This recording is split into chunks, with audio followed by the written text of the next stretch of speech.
Pakistan cricket team आज जिस दोराहे पर खड़ी हुई है, गो के माजी में भी इसी सूरत हाल का कई बार सामना कर चुकी है, लेकिन माजी में इतना सोशल मीडिया एक्टिव नहीं था।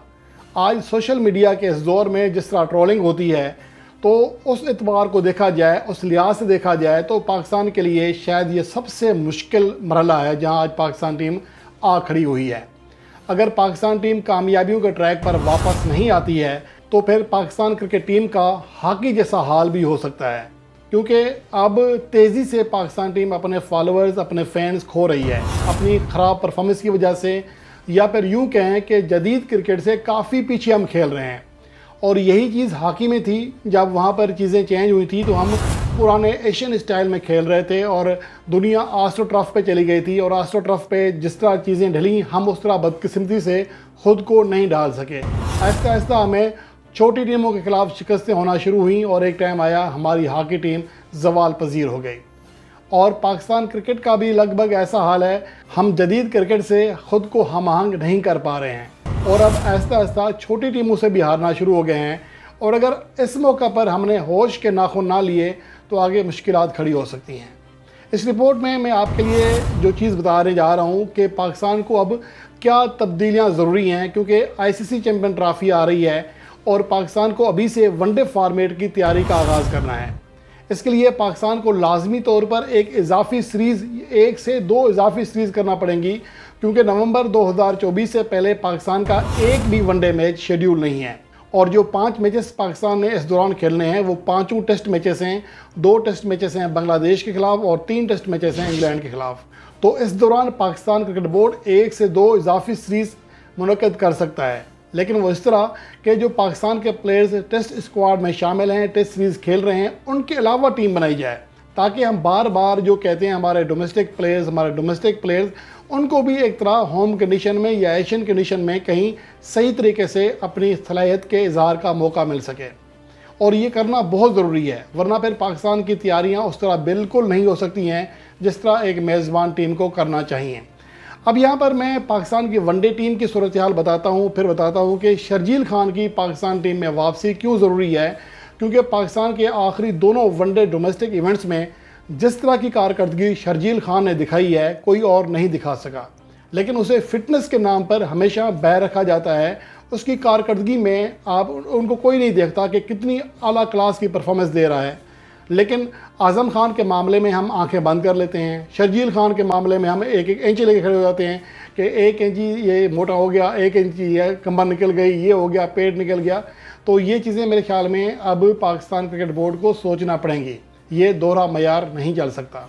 अब दोहरा मयार इसलिए मैं कह रहा हूँ कि अब जो ऐलानात हो रहे हैं, जो बातें सामने आ रही हैं कि फ़िटनेस पर समझौता नहीं किया जाएगा, यानी कि जब शर्जील खान को खिलाने की बारी आई तो फिर फ़िटनेस का एक बार फिर शुशा छोड़ दिया गया। हालांकि आज़म खान जिस फिटनेस के साथ खेले हैं, कोई इनको वैसे ना बिठाए, कैंप में भी शामिल ना करे। लेकिन बहरहाल ये लंबी बात हो जाएगी। मैं आता हूँ पाकिस्तान की वनडे परफॉर्मेंस के ऊपर और पाकिस्तान टीम में ज़रूरी तब्दीलियों के हवाले से। एक तो ये कि पाकिस्तान ने गुज़श्ता 12 माह में 17 वनडे मैचेस खेले हैं, 9 जीते हैं, 7 हारे हैं। ओवरऑल बुरी परफॉर्मेंस इतनी ज़्यादा नहीं है, क्योंकि मैं थोड़ा बताता भी हूँ कि पाकिस्तान की अब मुश्किलात क्यों हैं।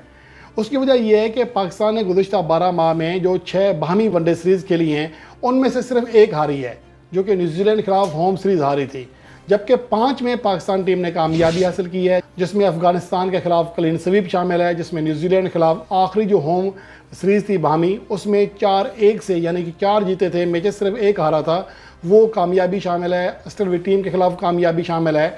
लेकिन असल चीज़ ये है कि ये तमाम वो कामयाबियां हैं जो कि एशिया कप में पाकिस्तान के प्लेयर्स के दरमियान होने वाले फड्डे से पहले की हैं। लेकिन एशिया कप के बाद से पाकिस्तान की परफॉर्मेंस बहुत ज़्यादा बुरी जा रही है। पाकिस्तान को भारत के हाथों शिकस्त का सामना करना पड़ा, श्रीलंका के हाथों शिकस्त का सामना करना पड़ा, और वर्ल्ड कप 2023 में गो कि हम 2 मैचेस जीतने में कामयाब रहे, एक नीदरलैंड के खिलाफ और एक श्रीलंका के खिलाफ। लेकिन उसके बाद हमें लगातार 4 मैचेस में शिकस्त का सामना करना पड़ा, जिसमें अफ़गानिस्तान के खिलाफ शिकस्त भी शामिल थी। तो और पाकिस्तान टीम क्वालिफाई नहीं कर सकी थी सेमीफाइनल के लिए। तो पाकिस्तान की कारकर्दगी, इसका मतलब ये है कि वनडे फॉर्मेट में भी ज़वाल पजीर हो चुकी है। अब आते हैं पाकिस्तान टीम में चेंजिंग्स के बारे से। क्योंकि पाकिस्तान टीम खुद को जदीद क्रिकेट से हम आहंग नहीं कर पा रही है।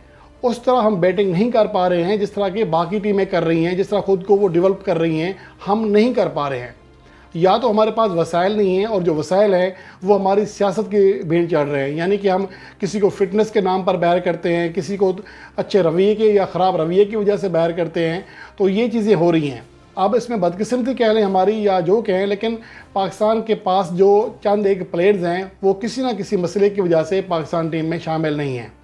उमर अकमल को गो के आप कह सकते हैं कि T20 फॉर्मेट में परफॉर्मेंस ख़राब रही है, लेकिन पाकिस्तान वनडे कप में या कहीं एक जगह अच्छी परफॉर्मेंस भी देकर आया है। मैं ये नहीं कह रहा कि आप उमर अकमल को टीम में शामिल करें, मैं एक मिसाल दे रहा हूँ। लेकिन शर्जील खान पाकिस्तान टीम की ज़रूरत है, शर्जील खान को शामिल करना पड़ेगा। मैं उसकी बताता हूँ कि पाकिस्तान के आखिरी जो 2 वनडे कप खेले गए हैं पाकिस्तान में, एक था Pakistan one day cup, Pakistan cup के नाम से, उसमें तीसरे टॉप स्कोरर थे और 344 रन किए थे, 57 की एवरेज, 124 उनका स्ट्राइक रेट रहा।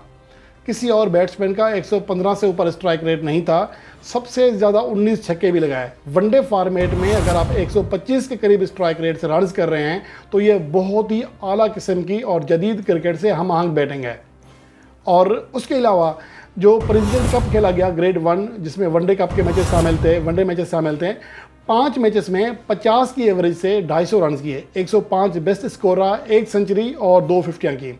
यानी 5 इनिंग्स में 3 बार वो 50+ इनिंग्स खेलने में कामयाब रहे। और स्ट्राइक रेट था 133.69, लगभग 134। किसी और बैट्समैन का स्ट्राइक रेट 115-118 तक नहीं पहुंचा था, जबकि शर्जील खान ने 133 के स्ट्राइक रेट से बैटिंग की है। लेकिन इसके बावजूद उन्हें पाकिस्तान की वनडे टीम में मौका नहीं दिया जा रहा। ये एक सरासर नाइंसाफ़ी है। अब मैं आता हूं कि जो हमारे ओपनर्स हैं वनडे फॉर्मेट में, उनकी परफॉर्मेंस क्या है। अगर हम गुज़श्ता 12 माह में देख रहे हैं तो इमाम उल हक ने 35 से कम एवरेज से और 80 से कम के स्ट्राइक रेट से रन्स किए हैं, 4 फिफ्टियाँ की हैं। अब्दुल्ला शफीक की जो एवरेज है 43 है, 90 का स्ट्राइक रेट है। फ़खर जमान की जो एवरेज है वो 35 से कम है और स्ट्राइक रेट 95 है। अब इनकी थोड़ी सी मैं वजाहत करना चाहूँगी परफॉर्मेंस का, क्योंकि ये तो एक मोटे मोटे स्टेट्स हैं ना कि 12 माह में ये परफॉर्मेंस रही है। अब्दुल्ला शफीक की परफॉर्मेंस फिर भी बेहतर है, क्योंकि श्रीलंका के ख़िलाफ़ जो मैचेस थे सितंबर 2023 में, उसमें एक में 52 रन किए, वर्ल्ड कप के मैच में सेंचुरी स्कोर की, 113 रन किए, इंडिया के खिलाफ 20 रन करके आउट हुए। तो फिर ऑस्ट्रेलियाई टीम के खिलाफ वो 64 रन करने में कामयाब रहे। अगले मैच में अफगानिस्तान के खिलाफ 58 किए, फिर साउथ अफ्रीका के खिलाफ नाकाम रहे, लेकिन बांग्लादेश के खिलाफ 68 रन किए। आखिरी 2 मैचेस में वो नाकाम रहे, न्यूजीलैंड के खिलाफ, इंग्लैंड के खिलाफ। तो ओवरऑल इनकी कारकर्दगी किसी हद तक तसलसल दिखाई दे रहा है। दूसरी जानब फ़खर जमान की बात करते हैं तो आखिरी जो 12 माह गुजरे हैं उनमें वो सिर्फ 2 बार 30 रन की हद पार कर सके हैं। एक बांग्लादेश के खिलाफ 74 बॉल्स पे 81 रन किए और न्यूजीलैंड के खिलाफ 81 गेंदों पर 126 रन किए, धुआंधार बैटिंग की थी। उसके अलावा जो उनका पहले स्कोर है अफगानिस्तान के खिलाफ सीरीज़ में 2-30-27 रहा। फिर एशिया कप के मैच में नेपाल के खिलाफ 14, इंडिया के खिलाफ बैटिंग नहीं आई, बांग्लादेश के खिलाफ 20 और फिर इंडिया के खिलाफ 27, श्रीलंका के खिलाफ 4, फिर नीदरलैंड के खिलाफ 12। उसके बाद उन्हें पाकिस्तान टीम से ड्रॉप कर दिया गया था। तो उनकी परफॉर्मेंस में तसलसल नहीं है।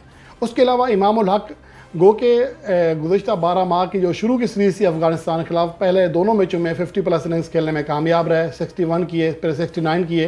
लेकिन उसके बाद 13, 5, 78, 9, 15, 12, 36, 70, 17 और 12 ये इस तरतीब से खेल रहे हैं। तो इनकी कारकर्दगी को इतनी ज़्यादा आउट क्लास नहीं है कि हम इनके साथ लाजमी जाना समझें। तो मेरे ख्याल में जो एक्स्ट्रा 1 से 2 सीरीज़ कराई जाती हैं, अगर की जाती हैं, तो उसमें लाजमी तौर पर शर्जील खान को मौका देना चाहिए। फिर हमें फ़ैसला करना चाहिए कि इनमें से हमारे पास कौन सा अच्छा खिलाड़ी है जो हमें जदीद क्रिकेट के मुताबिक हमारे स्कोरिंग रेट को आगे बढ़ा सके। तो आजकल 300 रन्स की कोई वैल्यू नहीं है, 350 रन्स भी चेस हो रहे हैं। तो हमें 350 रन जहन में बनाकर ही आगे बढ़ना होगा, और ये शर्जील खान जैसे बैट्समैन की अदम मौजूदगी में मुझे नहीं लगता कि ये पॉसिबल है, क्योंकि पाकिस्तान को ना सिर्फ अपनी ओपनिंग बेहतर करनी है बल्कि मिडिल ऑर्डर में भी बहुत मसाइल हैं। उसका जायज़ा हम अगली वीडियो में पेश करेंगे। लेकिन ओवरऑल पाकिस्तान टीम को जो पाकिस्तान के लिए ज़रूरी है वो ये है कि शर्जील खान की पाकिस्तान टीम में वापसी हो।